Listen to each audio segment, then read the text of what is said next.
Prime ഡിബേറ്റിന്റെ തുടക്കത്തിൽ നടി ഊർവശി ചേരുകയാണ്. ചെന്നൈയിൽ നിന്നാണ് ഊർവശി ചേരുന്നത്. സ്വാഗതം ശ്രീമതി ഊർവശി. താങ്കൾ ചെന്നൈയിലാണല്ലോ. പക്ഷേ കേരളത്തിൽ ഇപ്പോൾ സംവിധായകൻ രഞ്ജിത്ത് ചലച്ചിത്ര അക്കാദമി ചെയർമാൻ പദവി ഒഴിയണമെന്ന ആവശ്യം ശക്തമായിക്കൊണ്ടിരിക്കുകയാണ്.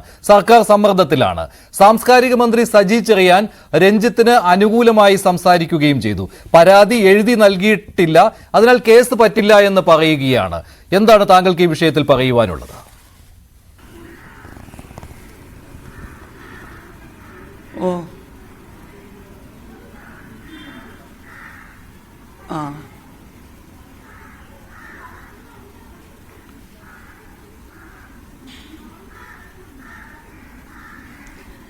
ഇല്ല, അങ്ങനെയല്ല. മറ്റൊരു സംസ്ഥാനത്തിരുന്നുകൊണ്ട് ഒരു നടി പത്രസമ്മേളനം നടത്തി പറഞ്ഞ കാര്യം. അപ്പൊ അതിന്റെ വസ്തുതകളെക്കുറിച്ച് അന്വേഷിച്ചിട്ട് അതിന് തീരുമാനമെടുക്കാം എന്ന് പറഞ്ഞതായിട്ടാണ് ഞാൻ കേട്ടത്. പക്ഷെ ഊർവശി, സർക്കാർ ഒരു അന്വേഷണമല്ല പറയുന്നത്. പക്ഷെ ഇപ്പോൾ രാജിക്ക് സാധ്യത കാണുന്നുണ്ട്. സ്ത്രീ സുരക്ഷയെക്കുറിച്ച് ഉച്ചത്തിൽ പറയുന്ന സർക്കാരാണ് നമ്മളുടേത്. താങ്കൾ പറഞ്ഞ പോലെ മറ്റൊരു സംസ്ഥാനത്ത് നിന്ന് വന്ന നടിയാണ്. അവർ ആ സംസ്ഥാനത്തിരുന്നു കൊണ്ടാണ് ഇപ്പോൾ ഈ പരാതി പറയുന്നത്. അവർക്കുണ്ടായ മോശം അനുഭവം, അതും സംവിധായകനും പ്രമുഖനുമായ രഞ്ജിത്തിനെതിരെ. അപ്പോൾ സർക്കാർ ഇടപെട്ട് ഉടൻ രഞ്ജിത്തിനെ മാറ്റുകയല്ലേ വേണ്ടത്? തീർച്ചയായിട്ടും ഒരു സ്ത്രീക്കും ഇങ്ങനെ സംഭവിക്കാൻ പാടില്ല. പ്രത്യേകിച്ച് അന്യ സംസ്ഥാനത്ത് നിന്ന് നമ്മളെ വിശ്വസിച്ച് ഇവിടെ വന്നൊരു നടിക്ക് അങ്ങനെ സംഭവിച്ചിട്ടുണ്ടെങ്കിൽ തീർച്ചയായിട്ടും അതിനെ ഒരു ഗുരുതര പ്രശ്നമായിട്ട് കണക്കാക്കണമെന്ന് തന്നെയാണ് കുറച്ചു മുമ്പ് ഞാൻ പറഞ്ഞത്.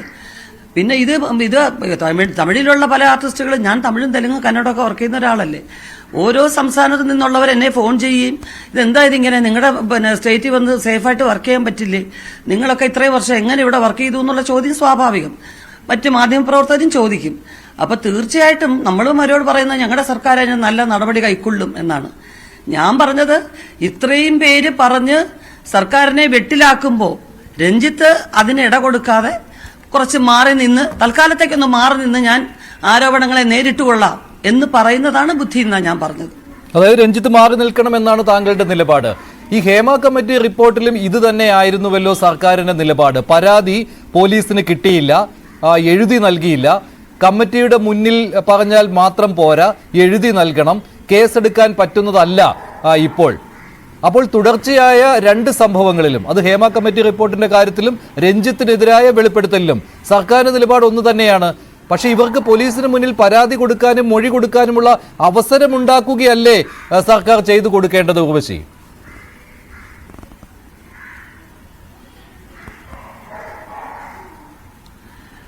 മഞ്ജുഷ, ഞാനിപ്പോ കുറച്ചു മുമ്പേ പറഞ്ഞ ഉത്തരവും ആ ചോദ്യവും തന്നെ മഞ്ജുഷ ഇപ്പൊ റിപ്പീറ്റ് ചെയ്യാണ്. ഞാൻ ചോദിച്ചത് അതാണ്. ഒരു പ്രത്യേക സാഹചര്യത്തിൽ സിനിമയിലെ ഒരുപറ്റ സ്ത്രീകൾ, മലയാള സിനിമയിലെ എല്ലാ നടികളുടെ എല്ലാ ഡിപ്പാർട്ട്മെന്റിലെ സ്ത്രീകളുടെ വക്താക്കളായി ചെല്ലുകയും ഞങ്ങൾക്ക് നീതി വേണം, ഞങ്ങളുടെ പ്രശ്നങ്ങൾ പറയാൻ ഞങ്ങൾക്കൊരു വേദി വേണം, അല്ലെങ്കിൽ ഒരു കേൾക്കാൻ ചെവി വേണം എന്ന് പറയുകയും അന്ന് ബഹുമാനപ്പെട്ട മുഖ്യമന്ത്രി എടുത്ത ശക്തമായ തീരുമാനമാണ് ഇതിന്റെ ഒരു ജസ്റ്റിസിന്റെ മുമ്പിൽ ഇരകളുടെ പേര് വെളിപ്പെടുത്താതെ അവരുടെ പ്രശ്നങ്ങൾ പരിഹരിക്കപ്പെടാനൊരു അവസരം കൊടുക്കണമെന്നുള്ളത് മുഖ്യമന്ത്രിയുടെ ഏറ്റവും നല്ല തീരുമാനമാണ്. അപ്പൊ അതന്ന് ചെയ്തു. പക്ഷെ പിന്നീട് അത് പൂഴ്ത്തിവെക്കപ്പെട്ടപ്പോൾ തീർച്ചയായിട്ടും മുഖ്യമന്ത്രി മാത്രമാണ് വെട്ടിലായത്, മറ്റാരുമല്ല.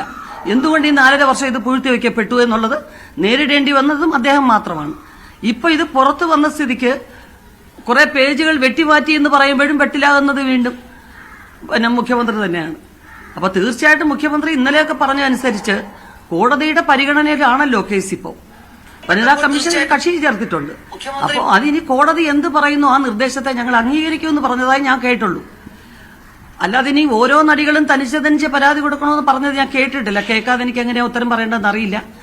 മാത്രമല്ല, ഓരോരുത്തരും പരാതി പറഞ്ഞാൽ അവരുടെ പ്രൈവസി പോകരുത് എന്നുള്ളത് കൊണ്ടാണല്ലോ അത് അവരുടെ പേര് പോലും വെളിപ്പെടുത്താതെ ഒരു കമ്മീഷന്റെ മുമ്പാകെ റിപ്പോർട്ട് കൊടുത്തത്. പിന്നെയും അത് വീണ്ടും പരാതി കൊടുക്കട്ടെ എന്ന് പറഞ്ഞാൽ എവിടെ പോയി പരാതി കൊടുക്കാൻ? കൊടുത്ത പരാതികളെ പൂഴ്ത്തി വയ്ക്കപ്പെട്ട സ്ഥിതിക്ക് ഇനി എന്ത് പരാതി?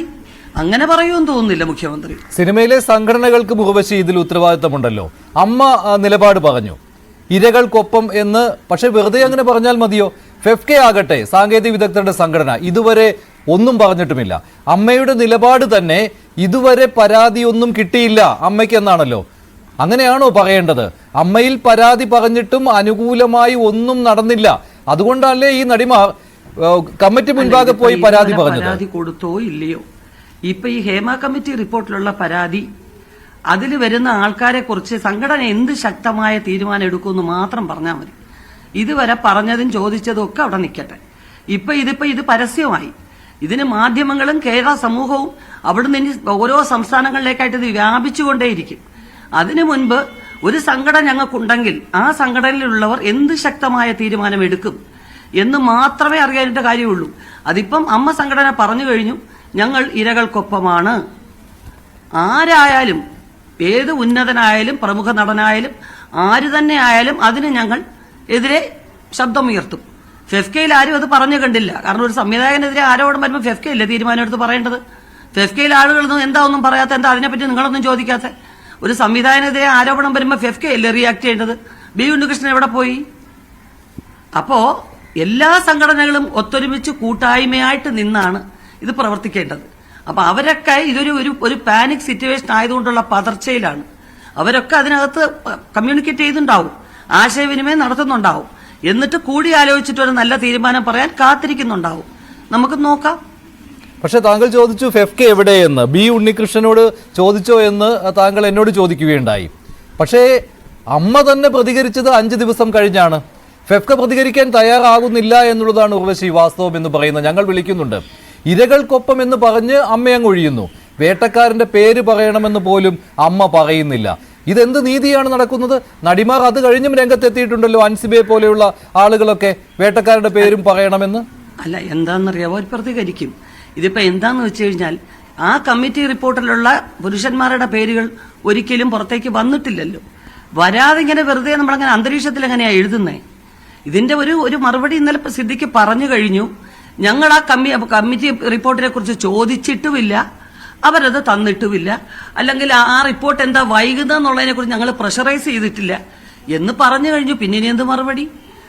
ഇങ്ങനെ ഒരു കമ്മിറ്റി എന്തായാലും കുറച്ച് സ്ത്രീകൾ വന്നല്ലോ, അവരുടെ കാര്യങ്ങൾ എന്തായി? അത് അമ്മയുടെ അംഗങ്ങൾ തന്നെയാണ് അവരിപ്പോഴും. അവർ വേറെ ഒരു സംഘടന സ്ത്രീകൾക്കായിട്ട് തുടങ്ങിയത് മറ്റൊരു സംഘടന. അതുകൊണ്ട് അമ്മയുടെ അംഗങ്ങളല്ലാതാവൂ എന്ന് ചോദിച്ചില്ലെന്ന് അദ്ദേഹം തന്നെ പറഞ്ഞല്ലോ. പിന്നെ ഇനി അതെന്താ നമ്മൾ ചോദിക്കാനുള്ള? ശരി, പക്ഷെ ഇത് സംഘടനകളുടെ ഒരു രക്ഷപ്പെടൽ തന്ത്രമാണല്ലോ. താങ്കൾ പറഞ്ഞു ഈ WCC അംഗങ്ങൾ എന്ന് പറയുന്നത് അമ്മയിലെ തന്നെ അംഗങ്ങളായിരുന്നുവല്ലോ എന്ന്. ഒരു ചോദ്യവും അമ്മ ചോദിക്കുന്നില്ലല്ലോ എന്നുള്ള കാര്യവും, മിണ്ടാതിരിക്കാം എന്ന തന്ത്രം അമ്മയ്ക്കുണ്ടായിരുന്നു എന്നുള്ള കാര്യം വ്യക്തമാണല്ലോ. ഫെഫ്ക ഇപ്പോൾ രഞ്ജിത്തിന്റെ കാര്യം കൂടി വന്നതോടെ മൗനത്തിൽ ഒളിച്ചിരിക്കുകയാണ്. അത് ഏത് കമ്മിറ്റി അത് കണ്ടെത്തിയാൽ എനിക്കറിയാൻ വയ്യ. പവർ ഗ്രൂപ്പ് എന്ന് അവരാരെങ്കിലും ഹേമ കമ്മിറ്റി ഉപയോഗിച്ച വാക്കായിരിക്കും അത് ഞാൻ സിനിമയിൽ കേട്ടിട്ടില്ല, ഒരിക്കലും കേട്ടിട്ടില്ല കേട്ടോ. കാരണം ഒരു കമ്മീഷന്റെ ഒരു കണ്ടെത്തലിൽ അവരൊരു പേര് കൊടുത്തിരിക്കുന്നു എന്നുണ്ടെങ്കിൽ അവരുദ്ദേശിക്കുന്നത് ആരെയും ഒതുക്കാൻ കെൽപ്പുള്ള ഒരു ഗ്രൂപ്പ് ഉണ്ട് എന്നായിരിക്കും കമ്മിറ്റി ഉദ്ദേശിച്ചത് കേട്ടോ. അതങ്ങനെയായിരിക്കും ഈ വാക്ക് പുറത്തു വന്നത്. ഒരു ഹൈ പവർ കമ്മിറ്റി എന്ന് പറഞ്ഞൊന്ന് വേണം എന്ന് ഇടയ്ക്ക് നടികളൊക്കെ ആവശ്യപ്പെട്ടതായിട്ട് ഞാൻ കേട്ടിട്ടുണ്ട് കുറച്ച് വർഷങ്ങൾക്ക് മുമ്പ്. എല്ലാ ഡിപ്പാർട്ട്മെന്റിൽ നിന്നും കുറച്ച് ആൾക്കാരെ ചേർത്തുകൊണ്ട്. പക്ഷെ അത് പ്രായോഗികമല്ലാന്ന് തോന്നിയത് കൊണ്ട് തന്നെ അത് ഉപേക്ഷിക്കപ്പെട്ടു എന്നാണ് എന്റെ വിശ്വാസം. അല്ലാതൊന്നും കണ്ടിട്ടില്ല. മാഫിയ ഉണ്ടോ എന്ന് എനിക്കറിയില്ല. എന്നെ സമീപിക്കുന്ന ഡയറക്ടേഴ്സ് അല്ലെങ്കിൽ നിർമ്മാതാക്കൾക്ക് ഞാൻ എന്താ പറയുക ഇഷ്ടപ്പെട്ട കഥാപാത്രങ്ങൾ ചെയ്യാമെന്ന് സമ്മതിക്കുന്നു, അഭിനയിക്കുന്നു, അത്രേ ഉള്ളൂ. ഈ പവർ ഗ്രൂപ്പിനെ കുറിച്ച് താങ്കൾ പറഞ്ഞതുകൊണ്ടാണ്, ഒതുക്കാൻ ഒരു ടീം ഉണ്ടെന്നാണല്ലോ. ഇക്കാര്യം ഇതിനു മുൻപ് മലയാള സിനിമയെ കുറിച്ച് പരാതി ഉള്ളതുമാണ്. ഇപ്പോൾ തിലകൻ ചേട്ടനൊക്കെ പറഞ്ഞ കാര്യം തന്നെയാണ് ഇത്. അപ്പോൾ ഈ പവർ ഗ്രൂപ്പ്, ഈ മാഫിയ സംഘം, ഈ ഒതുക്കൽ ടീം, ഇതൊക്കെ വർക്ക് ചെയ്യുന്ന കാര്യമാണ് എന്ന് കമ്മിറ്റി മുൻപാകെ തന്നെ പോയി പറഞ്ഞത് മലയാള സിനിമാ രംഗത്തു നിന്നുള്ളവർ തന്നെയാണ്.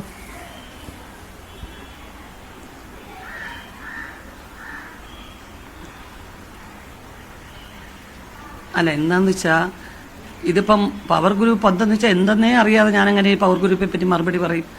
പിന്നെ ഒതുക്കുക എന്ന് പറയുന്നത് അവരവർക്ക് താല്പര്യമുള്ളവരെ അവരവരുടെ ടീമിൽ ചേർക്കുക എന്ന് പറഞ്ഞത് സിനിമ ഉണ്ടായ കാലം പോലെ ഉള്ളതാണ്.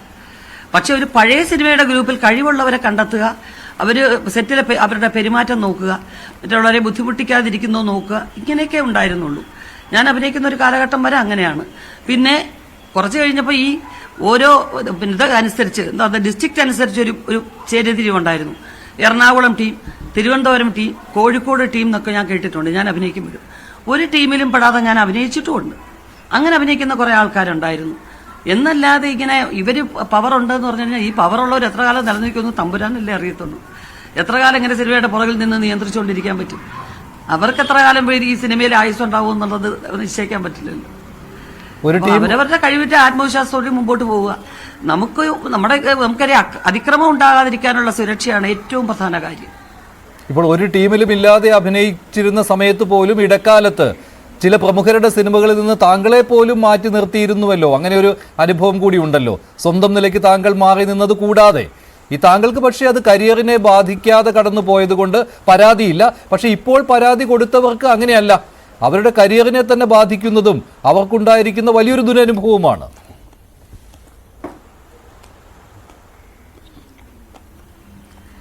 അല്ല, ഇപ്പം ഞാൻ 95-ന് ശേഷം ഞാനായിട്ട് തമിഴ്, തെലുങ്ക്, കന്നഡത്തിലേക്ക് കുറെ കൂടുതൽ ശ്രദ്ധ ചെലുത്തിയത് ഞാൻ എൻ്റെ പേഴ്സണൽ തീരുമാനമായിരുന്നു. അത് കഴിഞ്ഞ് എൻ്റെ പേഴ്സണൽ ലൈഫും കാര്യങ്ങളൊക്കെ ആയി. പിന്നെ 2005 വന്നു, വർക്ക് ചെയ്തു. ക്യാരക്ടേഴ്സിന്റെ ഒരു ആവർത്തന വിരസത, അത്തരം കാര്യങ്ങളൊക്കെ വിചാരിച്ചിട്ട് കുറച്ച് മാറി നിന്നു എന്ന് ഞാൻ ധരിക്കുന്നു. ആരെങ്കിലും ഒതുക്കാൻ നോക്കിയിട്ടുണ്ടോ എന്ന് അന്വേഷിച്ചുകൊണ്ടിരിക്കാൻ എനിക്ക് സമയമില്ല, താല്പര്യമില്ല, അന്നും ഇന്നും. പിന്നെന്താന്ന് വെച്ച് കഴിഞ്ഞാൽ, ഇത് എല്ലാ കാലത്തും സിനിമയിൽ ചില കാര്യങ്ങൾ നടക്കും. സിനിമയിലെന്ന് മാത്രമല്ല, ഈ സമൂഹത്തിൽ സ്ത്രീയും പുരുഷനും ഒരുമിച്ച് പ്രവർത്തിക്കുന്ന എല്ലാ മേഖലകളിലും ചില പ്രശ്നങ്ങൾ അങ്ങോട്ടും ഇങ്ങോട്ടും ഉണ്ടാവും. പക്ഷെ അവർ ഓരോരുത്തരുടെ ജീവിതോപാധി നഷ്ടപ്പെടുന്ന ഒരു അവസ്ഥ വരുമ്പോഴാണല്ലോ അതൊരു പരാതിയായി വരുന്നത്. എന്നെ സംബന്ധിച്ച് അങ്ങനൊരു വഴിമുട്ടിയ വരുന്ന ഒരു അവസ്ഥ ഉണ്ടായിട്ടില്ല. അതുകൊണ്ടായിരിക്കും ഞാൻ അതിനെക്കുറിച്ച് ചിന്തിക്കാത്തത്. പക്ഷെ ഒരു കാര്യം കൂടി, കമ്മിറ്റി മുൻപാകെ ഏത് പേരിട്ട് വിളിച്ചാലും സിനിമയിൽ അവസരം നിഷേധിച്ചു എന്ന് പരാതി കൊടുത്തവർ, അത് പവർ ഗ്രൂപ്പ് ആണെങ്കിലും മറ്റേതെങ്കിലും പേരായാലും, സത്യം വിളിച്ചു പറഞ്ഞ കാര്യത്തിൽ താങ്കൾക്ക് ഒരു സംശയവുമില്ലല്ലോ. അപ്പോൾ ഇതേ രീതിയിലൊന്നും ഈ സംഘടനകൾ പ്രതികരിച്ചാൽ ഞാൻ പറഞ്ഞല്ലോ, ഒതുക്കൽ എന്ന് പറയുന്നത് നിങ്ങൾ പറഞ്ഞ ഈ പവർ ഗ്രൂപ്പോ മാഫിയ എന്നൊന്നും എനിക്ക് മനസ്സിലായിട്ടില്ല. പക്ഷെ സിനിമയിൽ നിന്നും താല്പര്യമില്ലാത്തവരെ ഒതുക്കി നിർത്തിയോ എന്നുള്ളതിന് യാതൊരു സംശയവുമില്ല. അവരെ പല വേദികളിൽ നിന്നും ഒതുക്കി നിർത്തും, പല സദസ്സുകളിൽ നിന്നും ഒതുക്കി നിർത്തും, പല സിനിമകളിൽ നിന്നും ഒതുക്കി നിർത്തും. എങ്ങനെയെല്ലാം ഒതുക്കാമോ അങ്ങനെയെല്ലാം ഒതുക്കിയ സന്ദർഭങ്ങൾ എനിക്കും ഉണ്ടായിട്ടുണ്ട്, പലർക്കും ഉണ്ടായിട്ടുണ്ട്. അതൊക്കെ ഇല്ല എന്ന് പറഞ്ഞാൽ പച്ച കള്ളവാവും. അതുകൊണ്ട് അത് സത്യം തന്നെ പറയുന്നു. എനിക്ക് പിന്നെ ഞാൻ പല ഭാഷകളിൽ വർക്ക് ചെയ്യുന്നു. എന്റെ കുടുംബത്തേക്ക് തിരിച്ചു വരണം. ഒരുപാട് കാലം ഇങ്ങനെ സിനിമാ സെറ്റുകളിൽ നിന്നും ഓടി ഓടി നടന്ന ഒരാളായിരുന്നു ഞാൻ. അങ്ങനത്തെ ഒരു ഗ്യാപ്പ് വേണമെന്നുള്ളതുകൊണ്ട് ഞാൻ ചിന്തിക്കുന്നില്ല എന്നേ ഞാൻ പറഞ്ഞു. ശരി, നന്ദി ഉർവശി, ഇത്രയും നേരം സംസാരിച്ചു.